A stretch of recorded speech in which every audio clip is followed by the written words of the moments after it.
20-22 दिनों में पब्लिक के गुलमित ने एक तारीख रकम किया आज,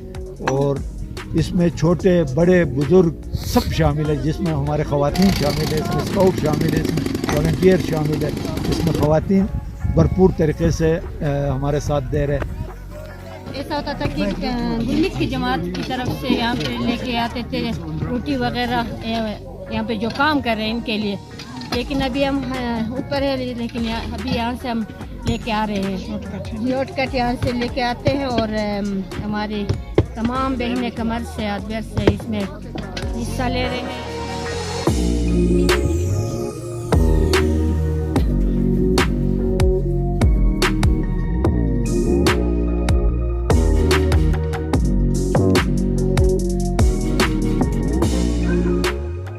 तो तारीख़ी लिहाज से आंध्रा का जो तारीख़ी वो है, ये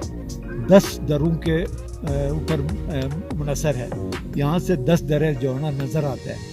ग्लेशियर्स नज़र आते हैं, मुख्तलिफ गाँव नज़र आते हैं। अगर ये हम किसी ठेकेदार को या किसी इदारे को देता तो कई महीने लग सकता है, बल्कि साल भी लग सकता है, लेकिन 22-23 दिनों में जो ना हमारे अवाम ने, हमारे पब्लिक ने जो ना इस रास्ते को खुदा के पायगा को पाए तकमील तक पहुँचाया, और आंध्रा पोर्ट तक इस पैगाम रास्ते को जो ना मुकम्मल किया।